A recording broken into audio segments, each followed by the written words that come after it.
What is up, guys? Jake from Done Right Games here with the next Coffee Done Right video. This is my second take on this because I just started it an old way. I don't know when that's going to go away, but eventually it'll have to. But let's jump into the questions. Some great questions. All of these are from the Discord chat. If you guys have not joined it, link in the description. There's a channel there, a good way to get some questions answered. So let's get right to it. Joey asked, one of the reasons Clash has remained the most popular of its type is that its graphics are very good. Will Rift of Raigard's graphics upon launch will be at least as good as Clash? Interesting question. I think that's a very subjective question, though.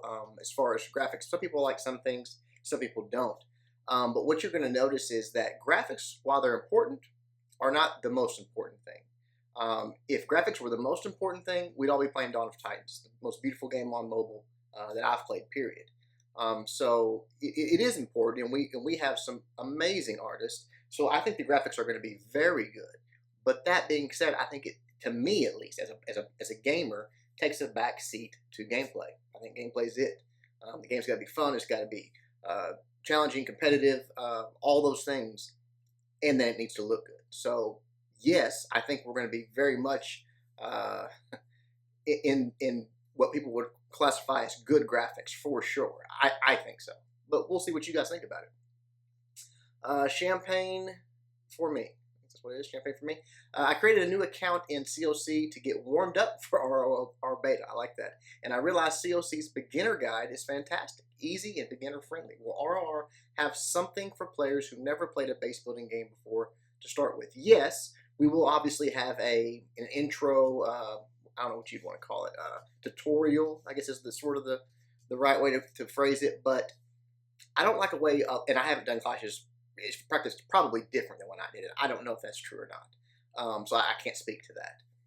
But we definitely want to show people stuff, but show them quickly and then move on. Let them start playing the game. Because I have played tutorials where by the time the tutorial was over, man, I was a little bit mad because I was like, this is ridiculous. Just let me get to the game, you know. So I think we want to try to play with that, find the right spot. We definitely want to draw people in, show them what the game's all about instantly, and then quickly put them on their path to understanding how to do things themselves. A lot of that comes to UI. Some games have these ridiculous UIs that are super confusing, buttons everywhere, and it takes a long time to walk you through all of them. I think with a very streamlined, intuitive UI, you don't have to do that. So, best answer I've got for that.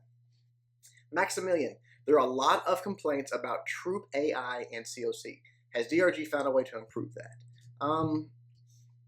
You know, I don't want to be too confident, because I know that AI still is being worked on in our game. But yeah, I mean, I think so. Just simple things like the way you convince a troop whether to attack a wall or to go around it. I think we've looked outside of what has been done in the past and found better ways to approach that make more sense. And I think when it translates into an attack, it's going to make more sense. So I feel like we're going to have that along with the hexagonal tiles. Diagonals are very easy for troops. It's not. It's just. I think it's going to be better than what you're used to. We'll see. Again, I don't want to be too overconfident because I'm sure there's going to be AI bugs that we have to fix and work out. So we'll get there. We won't stop until we do. True. When you choose a skin, will it be for all troops or individual troops? There will be like individual troop skins. So let's say a splash damage troop or something like that. You'll be able to get a skin that's just for that troop. I'm not saying that we won't have at some point a skin package or something that changes the look of all your troops to sort of look cohesive in one direction. Could do something like that. But yeah, I mean, there'll definitely be individual skins as well. Sirloin Wiz, FF, retired. In Judo's video, it was mentioned that you have 5 minutes to scout the base. Many of us like to plan on voice together. Will there be an option for others to scout / look at the base with you? Great question, and the answer is yes. During that 5-minute time, you will be able to be on voice with your teammates and them looking at the same base you're looking at. To say, hey, well, what about this? What about that? We're working on a few more things, deeper things for that particular time frame. I won't talk about them because they're not for sure yet. But yes, you'll be able to be on there, see it, and talk with each other in-game. Another one from Champagne for me. The information says brackets will contain players of the same core level. How do you guarantee balancing if I'm early core level 3 and my opponent is max core level 3? Only max the war relevant structures. My opponent is more casual and maxes everything. Okay, so again, you have to stop looking through that clash lens. One, what if there's not such a, and I know where your mind goes, Town Hall 10, right? Where a brand new Town Hall 10 and a max level Town Hall 10 is just worlds apart. Well, what if that's not the case in this game? So you have to look outside that lens. And two, what you're talking about as far as max and relevant structures and all that, again, there is no engineering in this game. There's no way to do something what you're talking about. So it's a non-issue. It will never happen. It's not allowed to happen. You have to sort of go upgrade as you go. Ace Vader, how many core levels will there be at game launch? If the game is less grindy than others, how much playing time is expected to max? So there'll be 5 at launch. Obviously, we'll add more cores relatively quickly. But those 5 cores should take you 6 months to a year, let's say, somewhere in that time frame, depending on how hard you grind. I would say the fastest you could humanly possibly do it would be 6 months, and a normal time frame would probably be closer to a year, just on a normal play style. So in that ballpark, obviously less grindy than what you're used to. But that being said, within that 6 months to a year, there'll be new core levels. So we'll always keep it in that time frame for a new player coming in. But it's going to still be a grind. I mean, that's part of these games, right? They are somewhat of a grindy game, but it'll be less so than what you're used to. Wow, I didn't notice this. Another one from Champagne for me. He's going to be happy because there is a 10-player cap for wars in ROR. Will it be possible to have more than one war/guild simultaneously to prevent the others from sitting around, not having war? Yes, we are working on that. There is obviously some technical issues to do that, but we are thinking the same thing you're thinking. We want people to be able to play the game. So we want to be able to do that. We're working on it. I think we will, but I don't want to promise anything yet. Xenon, you once said that you would be able to see which guild members are online. Will there be a way to mark yourself out for a war like COC? They'll see that I'm online, but I might not be, just do some farming. Yeah, of course. You will be able to say, hey, and again, it's going to be a smaller guild, shorter wars, but you're for sure going to be able to indicate to your leaders, hey, I can war right now, or no, even though I'm on, like you said, I want to do some tournaments, or I'm just farming, I'm grinding, whatever. I'm out for war right now. I just don't have 2 hours to play. I've got 30 minutes to play, So yes, you'll be able to indicate that easily. Don't even stress about that. Jake Boy, will you allow guildmates to scout bases with you, and will you implement some sort of Twiddler and voice system in the game that can draw and talk about plans? Would you consider increasing scout times from 10 minutes if the player base wanted more scout time? So several questions there. Yes, on voice, you will be able to see it. I've already answered that. We're working on the other part. I don't want to promise anything yet. It's being talked about and we're working on it. As far as the time frame goes, yes, I've said it before. We're open to that. We're not saying this is the game and this is the way it is because it's perfect. That's not our attitude at all. If we get into the game and we get into beta even, and it's like this is just not enough time for high level attacks, then we'll adjust it. We'll figure that out. But I think a lot of that comes to balance as well. If you have 5 minutes, if the game is balanced for that amount of time, then it works. If you have 5 minutes, the game's balanced for 2 hours of planning, you've got a problem. So I think that's just part of our job of finding that balance. But yes, we are always open to tweaking things that need to be tweaked. And that goes for this and everything else in the game. We want to make the game the best we can. And I don't think anyone's under the illusion that it'll come out the perfect game, right? That nothing will need to be changed ever. That would be silly. Shrek Darkness XDL.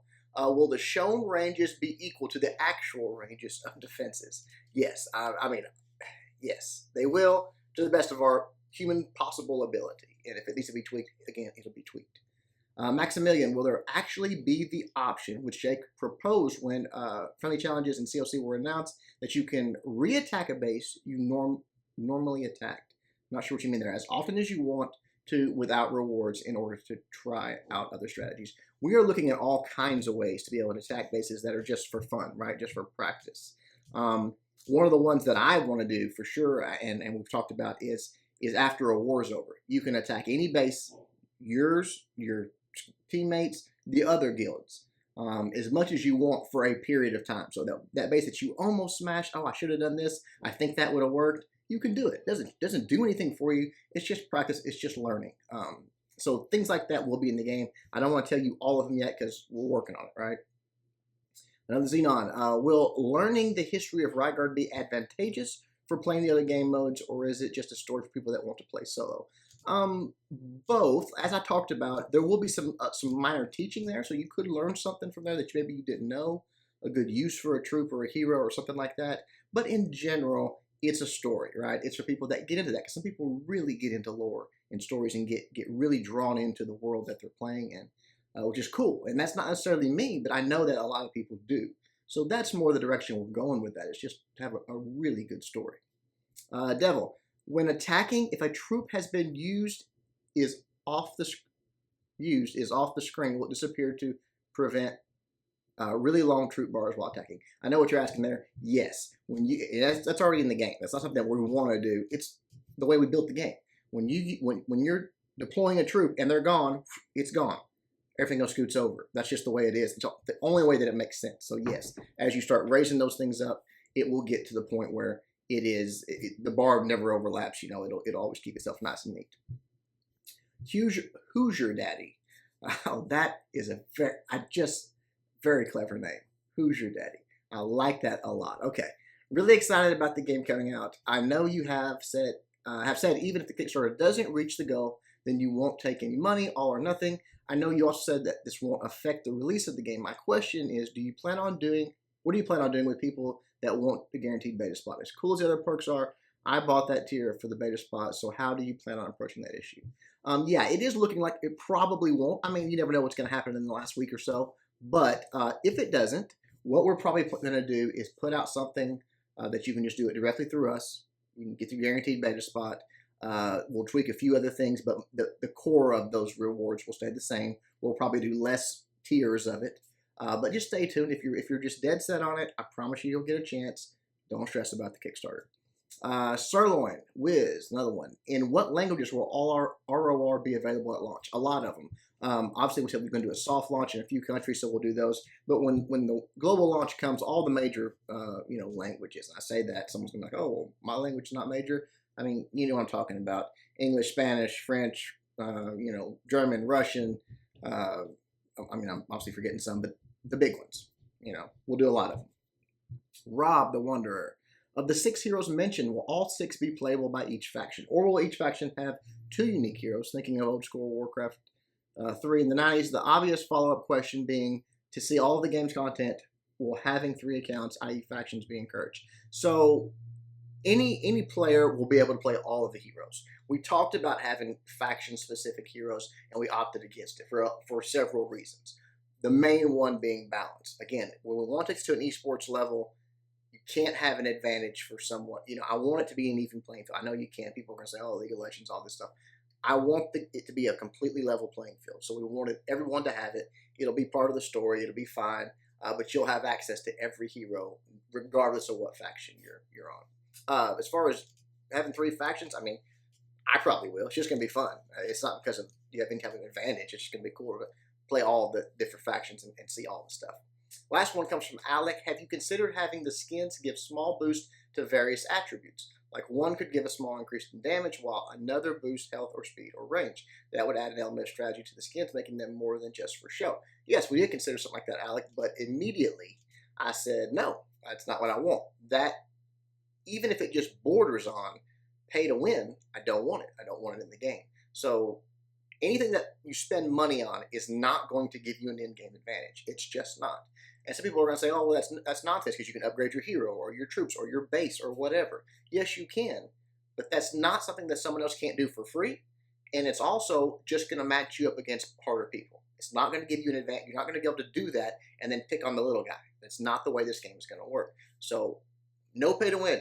No pay to win, and that borders on it, so the answer is no.